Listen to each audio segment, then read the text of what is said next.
కీర్తన 137, 8 ఇజ్రాయేలు యెహోవా మీద ఆశ పెట్టుకొనెము, యెహోవా యొద్ద కృప దొరుకును, ఆయన యొద్ద సంపూర్ణ విమోచన దొరుకును.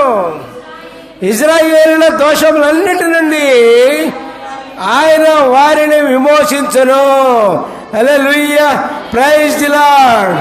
మనం దేవుని యందు ఆశ పెట్టుకుంటే పిల్లారా, దేవుని యందు ఆశ పెట్టుకుంటే పిల్లారా ఏం జరుగుతుంది? దేవుని కృప జరుగుతుంది.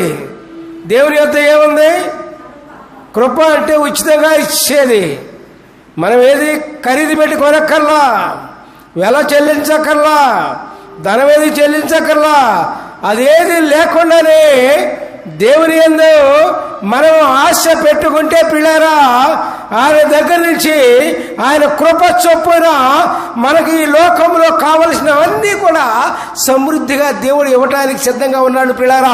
దేవునికి స్తోత్రం. కాబట్టి మనం ఎవరి మీద ఆశ పెట్టుకోవాలి? దేవుని యందు మనం ఆశ పెట్టుకోవాలి. దేవుడే మన ఆశ. ఎందుకంటే మనల్ని సృష్టించింది దేవుడు, మన కుటుంబాలు ఇచ్చింది దేవుడు, మన అన్ని వృత్తుల్లోనూ అన్ని పనుల్లోనూ మనల్ని నడిపించి ముందుకు నడిపించేది ఆయన. కాబట్టి ప్రియులారా, మనం యేసయ్య మాత్రమే ఆశ పెట్టుకుంటే నీ కుటుంబం బాగుంటుంది ప్రియులారా, నీవు వృద్ధి చెందుతావు ప్రియులారా, నీ బిడ్డలు వృద్ధి చెందుతారు ప్రియులారా. ఆయన కృప చొప్పున మనందరం కూడా వృద్ధి పొందగలము ప్రియులారా. దేవునికి స్తోత్రం. మనం వృద్ధి పొందుతున్నామంటే, మన జీవితంలో అభివృద్ధి చెందుతున్నామంటే దానికి కారణము దేవుని కృప మాత్రమే. హల్లెలూయా, ప్రైజ్ ది లార్డ్. కృప కావాలండి? దేవుని కృప కావాలా? దేవుని కృప కావాలి. ఆయన కృప లేకుండా మనం ఏం చేయలేం. మరి ఇంకేం జరుగుతుంది? విమోచన.